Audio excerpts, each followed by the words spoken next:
Hello everyone, welcome to the Comic Gamer Movie Show. My name's Deshaun, and today I am here to give you my thoughts on the Joker movie. Now, the Joker movie is shrouded in controversy.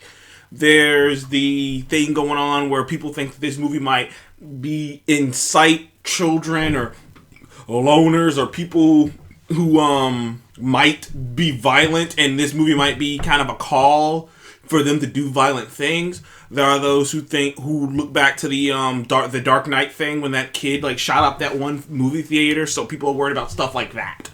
And also you got there's just a lot surrounding this movie. There's Scorsese, he might not have anything to do with this movie directly, but his co-writer, I can't remember her name, wrote this movie, produced and wrote this movie. So in a weird way, Scorsese does have something to do with this movie in a roundabout way. But kind of like how Jed Whedon works on Agents of S.H.I.E.L.D. and Josh Whedon gets kind of producer credit on it just because he sort of helped his brother work on it, but Josh didn't really create it. Kind of like that. But anyway, back to Joker.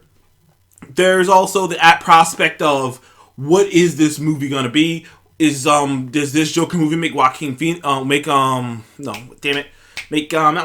Joaquin Phoenix is the one playing the Joker in this. 30 Days to Mars. The Joker from Suicide Squad. Does it make that version of the Joker not exist anymore? What does it mean for that version of the Joker? Because before this movie was ever announced, there was rumors that there were going to be a Joker movie about that Joker, about I cannot remember. Jared Leto. About Jared Leto's Joker from Suicide Squad. But those rumors have obviously died down.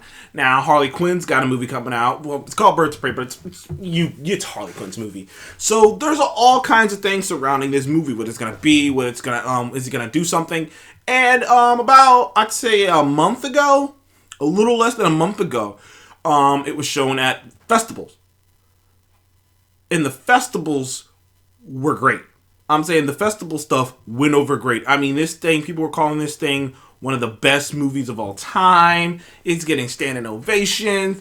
People are saying this movie is fantastic. But then there was rumblings from other people who said that there are things in this movie that may not be suitable for everyone to watch, which is obvious, it's rated R, but, the rumblings start coming out.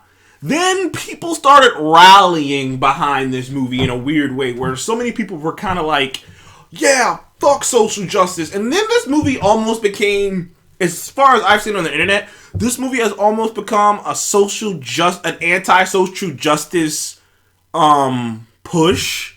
Because the people who are so far a lot of the people that I've seen on the YouTube, who are the people who come after Brie Larson and come after Marvel, SJW this, SJW that, the anti-SJWs that I made a video about earlier, those people are really in the corner of this movie. And then Todd Phillips, the director, came out and made some comments about, woe's me, everyone's so sensitive, you can't make a good joke, or everyone's lose their shit, and there's a whole lot of shit going on around this movie. Now nearly every YouTuber reviewer that I personally watch loves this movie. They think it is fantastic. Some have called it a masterpiece. They either love it or think it's a masterpiece.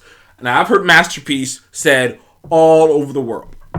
Now, if you look on Rotten Tomatoes, it has a 69% score. 69%. Just to let you know that it has a 69% as of right now. And now people are attacking Rotten Tomatoes again. It has a 93% audience score. Now, the 93% audience score is interesting because Venom has a 90 audience score.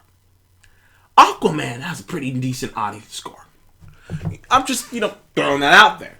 Audience scores on Rotten Tomatoes don't really mean too much. And everybody knows that. And if they tell you it doesn't, they're fooling themselves. The only time an audience score means something is when it's a smaller movie. At least in my opinion, the only time an audience score means something is when it's a smaller movie. Or if the movie is just completely terrible. Which this movie is obviously not. For you to get a super low audience score, you have to have a really bad movie. For instance, Black Panther has a 79% audience score.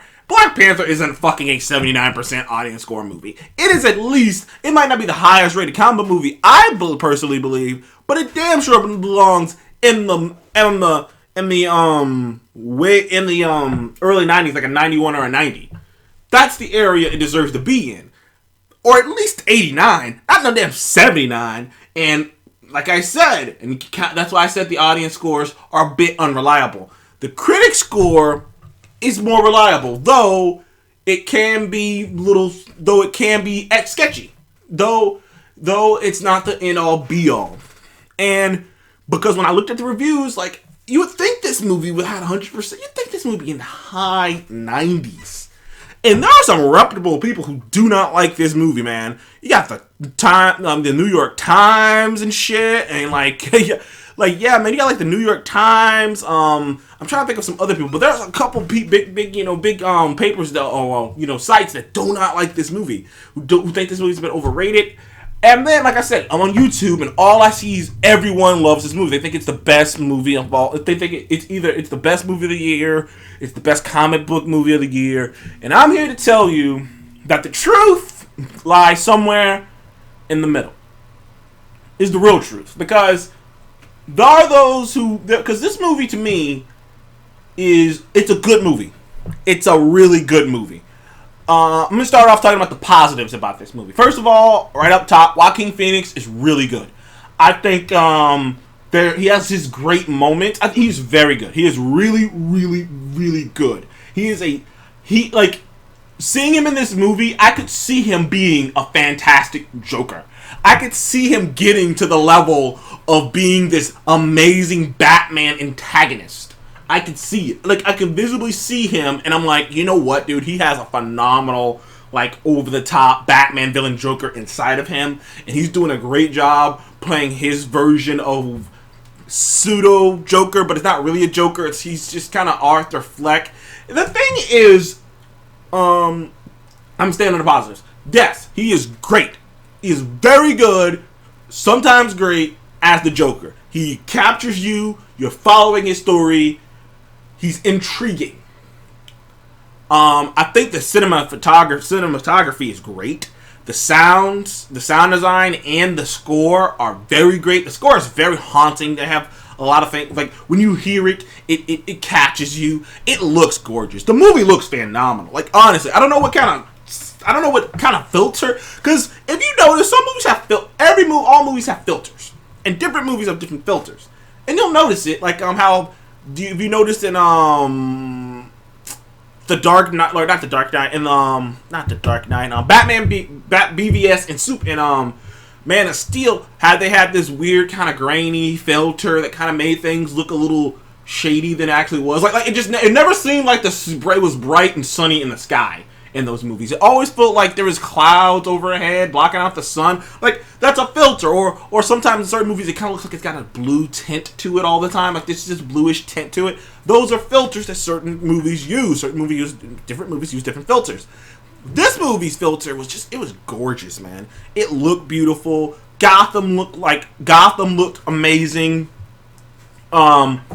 It was just a gorgeously looking movie. It really was. It sounded amazing. It looked amazing. The movie, that's the best. Honestly, guys, that's about what my positives are. And like I said, because I didn't care about anyone else in this movie. No one else is around long enough to care about them. And if they are around, you don't get enough on them to give a rat's ass about them.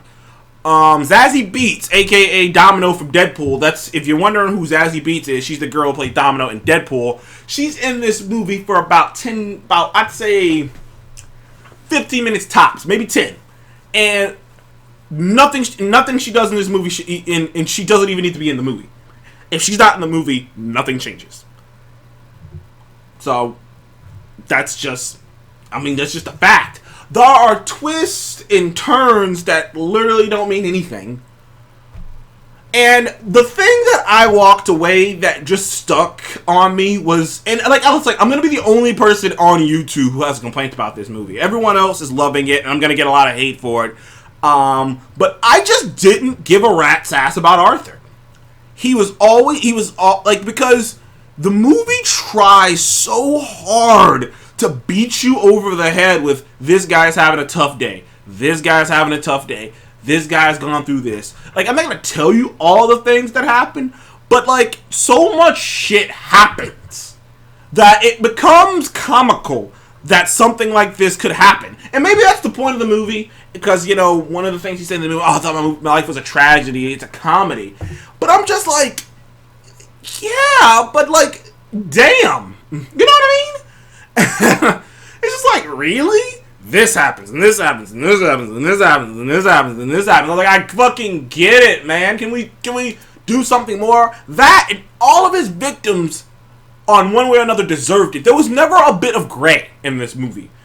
Like, there was never any condemnation of him. Now, a lot of people are saying, oh, well, if you relate with him or you think he's doing something, then, oh, you're crazy. And I'm like, yeah, true that. It's not this movie's responsibility to hold those crazy people accountable and stop the presses so that they won't set them off. But I will say that the movie really does make him in the right.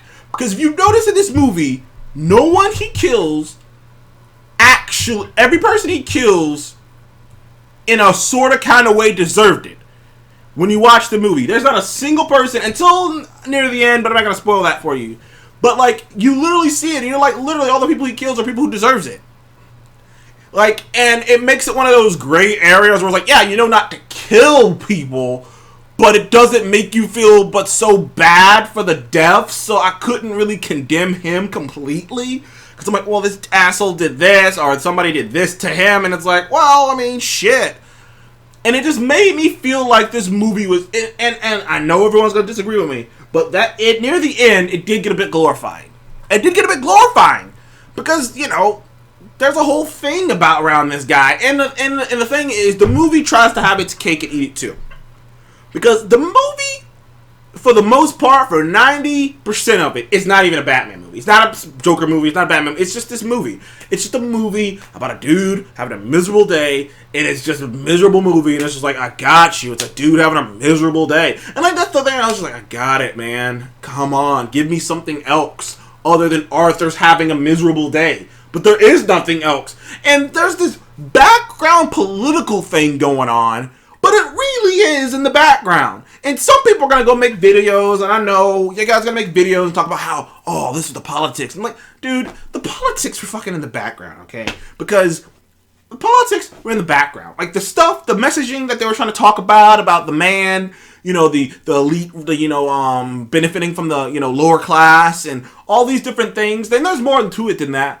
But to me, it's in the background. It really is. It's in the background, and it doesn't really mean anything.